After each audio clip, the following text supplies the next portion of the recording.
Oh, choo-choo, homies.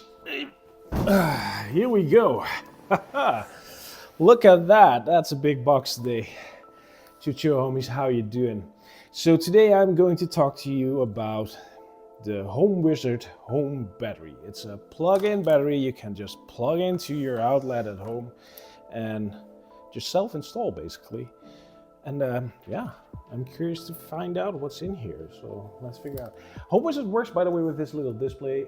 This display here already shows you the usage in my home right now. My solar panels are generating a little bit energy. It's winter, cold, it's freezing cold outside actually, but there's not too much sun today, so that's why it's not too high. But this little display already gives me insight in HomeWizard, which I run in my home, which by the way is connected to Home Assistant. Works flawlessly, and that's why I got this battery too, to test it against Home Assistant and play with it and see how it works and functions. But yeah, today I'm opening up this box with you guys to see what's in it. How does it look? How does it feel? How does it work? It is freaking heavy. This package weighs around, what does it say? It says it's on the box, right? 26 kilograms for this box, so that's quite a lot, right? It's quite a bit. Let's open it up. Let's see what's in here. Let's see. There we go. HomeWizard battery. So this battery is currently aimed at the Dutch market, and that's clearly visible when you open up the box, because you're greeted with a little plaque that says lekker bezig, vanaf nu maak jij de wereld zonniger, ook 's nachts.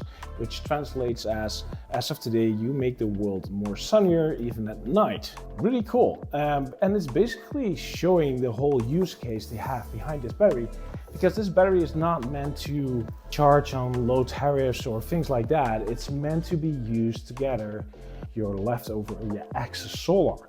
So hence the thing, you make the world sunnier even at night. That's really really nicely found touch. A really nice touch. A little welcome note, as I'm one of the first ones to receive one, which is really thoughtful. Thank you so much. Put this one away. All right, so what is in the box? So besides this little card, which I will just put on the side, there's this manual, also in Dutch. The battery is only sold in the Netherlands right now, by the way. They are planning on extending to Belgium, I think, but not at this point yet, but later. How do I get this out? There's a cable in here. Let me get the cable. Piece of foam. That's a huge piece of foam, actually. Foam be gone. And I should be able to pull it out from the little... Whoa. There it is. Okay, it is heavy. The bottom is foam. What's this? This is more of... I have no idea what this is. A little package. We'll save it. Maybe need it. That's it, I think. That's it. Ooh, box be gone. Let me move this a little bit. To get a little view on this battery for the first time. Oh God, it's really heavy. Anyways, that's a good thing, right? It is, let's talk about the capacity, by the way, because it's heavy. It has a capacity of 2.7 kilowatt hours, which might not be the biggest battery on the market, but it is probably enough for a lot of people to peak shave off, right? In the evening. If I look at my own evenings, I probably will get pretty far with it. But if you need more, you can just get up until 4, I believe you can add up to 4, so that's 10.4 kilowatt. And they go currently for 1,395 euros, I believe. And that's actually pretty decent for the things we have. And what's really interesting is, of course, the plug. Because the cool thing about this battery is that you can install it yourself. You just unbox it. It's heavy, but you just unbox it. More foam. You just unbox it and plug it into your wall, and it will connect to your HomeWizard ecosystem. So to know how much it can charge, it charges from the excess solar, right? And to know how much excess solar there is, it uses a little dongle that plugs into, oh, hold on, I will pick that dongle up, that's maybe better. Hold on. All right, got the dongle. So I pulled this one out of my electricity meter, my energy meter. This is the little dongle they have, the HomeWizard P1 meter. And this little thing plugs into the RJ11 port of the electricity meters we have here in the Netherlands. And it will give me live data, live feed information from my home grid energy meter. So I know if I'm feeding back to the grid the excess of solar power I have, or if I'm consuming from the grid. This is a really convenient thing we have in the Netherlands. We can just plug this thing in, and that's how we get like live feed and live information on my power usage here, which also hooks up to Home Assistant as well. Let me put this back into my utility closet because we're going to need this. All right, that one is plugged in back in the utility meter. So yeah, let's take a little look. Besides it's just black and heavy, there is some kind of strap. I'm not sure if this strap is needed. It doesn't feel like it. I think it's just for pulling it out. I would assume it is for pulling it out. Otherwise you would have a hard time. Some handles would have solved that problem as well, right? But okay, there's some rubber on top, probably for if you stack on multiple that they would like snugly fit. There's a thing here on the side. This looks like the main switch. It says on and off. Oh, that feels nice, by the way. That feels really good. So that's the main switch. I assume there's some fans in here. So I guess this is cooling, which makes sense. It's an inverter, right? There's an inverter in it that converts the AC to DC and DC to AC when it's discharging. And the cool thing about this thing is it has a little micro inverter. It is not able to deliver a huge amount of power, which makes sense because you plug it into your wall socket, right? And you don't want to overload that. So I believe it's able to deliver 800 watts, which may not sound as a lot, but if I look at my own base power of my home, I hover at evenings between 400 and 500 watts. That's perfectly sufficient, right? Like, it will definitely not charge my car or work with my cooking top, but all the other usage, like 95% of the time, it will probably be sufficient with its power output. On the back, there's basically nothing as well. There's some inscriptions. On the front, there seems to be something here, which looks like a button. It's not a button, but looks like a button. The housing is plastic, which, I don't know, it's okay. Like, it's decent, it's just okay. And this is probably the LEDs that should light up. Okay, so yeah, that's basically it. I think I can remove this later, but I leave the handles on for now, simply because I probably want to move it around. The little manual in here, well, oh, these are a little like screw and clamps, so you can actually clamp it to your wall if you want to. That's actually nice. If you stack multiple on top of each other, besides like the rubbery top thing, you can actually like mount it to the wall, preventing it to fall over, I guess. Installation: place it, connect it, turn it on, use the app. Okay, that makes sense. All right, let's see what we have here. I do have the app here, the HomeWizard app. But before I use it, I need to plug it in. And that's what I'm going to do. And what I'm going to do is something I would not recommend on doing. I have a little cord here where I plug it in, and the recommendation, and I strongly recommend it, to plug this directly into the wall. But I will not use this as a permanent installation. But for demonstration purposes, let's plug it in. All right, plugged in. Does it do anything? Does it say hi? Oh wait, the switch. Here we go. Blippity beep, nice little beep. Nice lights. Oh, that I like. That I like. They blink even.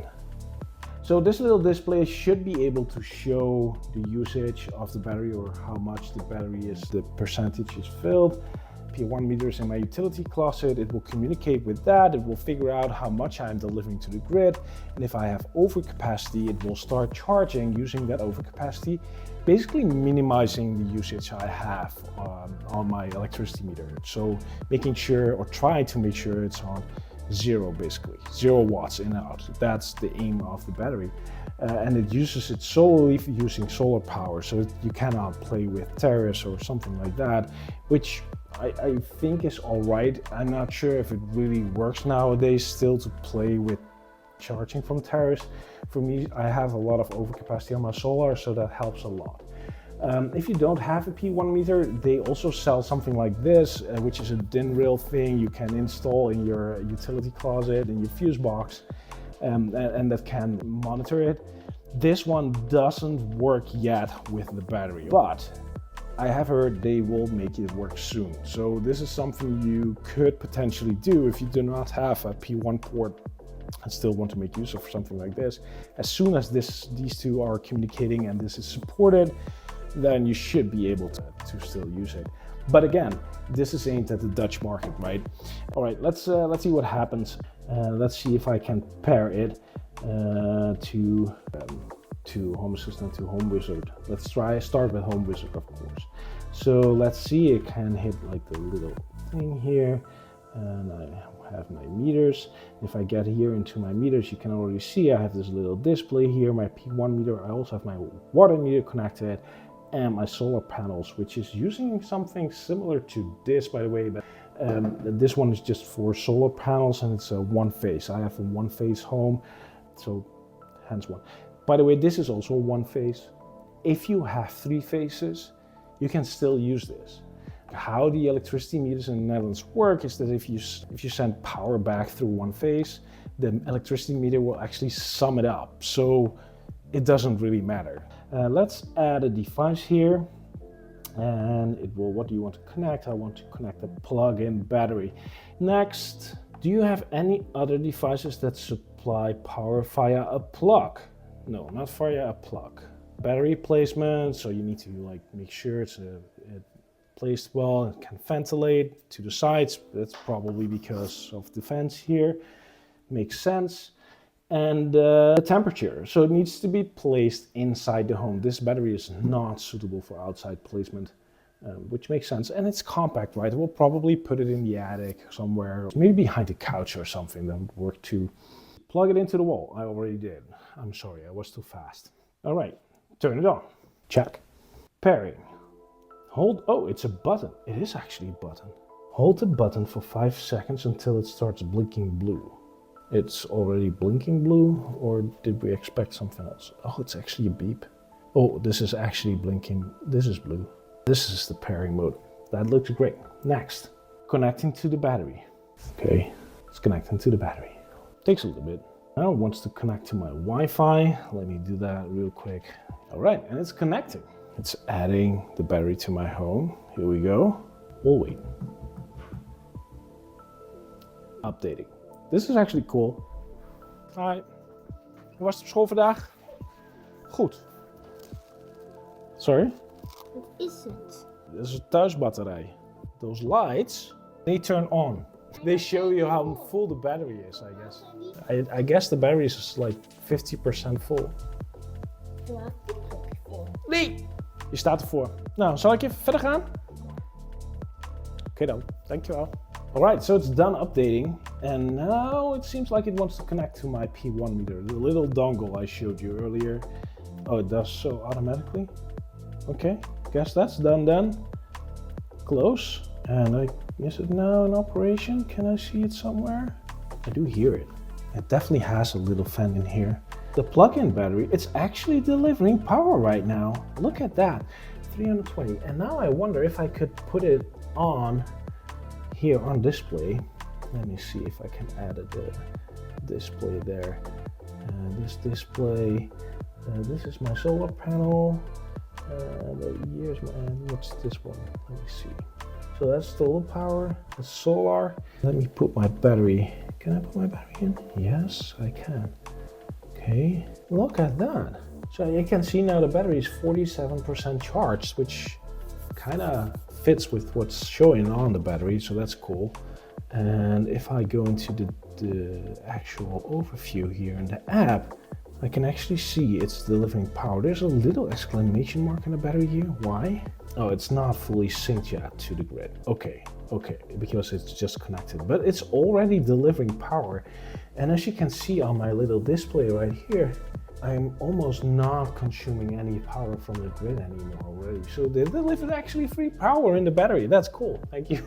Free energy. This is how you do it. Buy the battery, deplete it, return it. So over the upcoming days, I will try to use it and see how it works, and well, write up a little blog on the experience on that. And let's hook it up to Home Assistant. Let's see how that works, because right now it's connected to my network, everything is working. I want to see this battery in Home Assistant now. And as of the February release, you should be able to actually hook it up. So let me open up Home Assistant here, right in the app. There's HomeWizard here, and look, it's already discovered plug-in battery. Let's add it. Do you want to add this one? Yes, I do. Press the button on the HomeWizard energy device. I think that's this one then.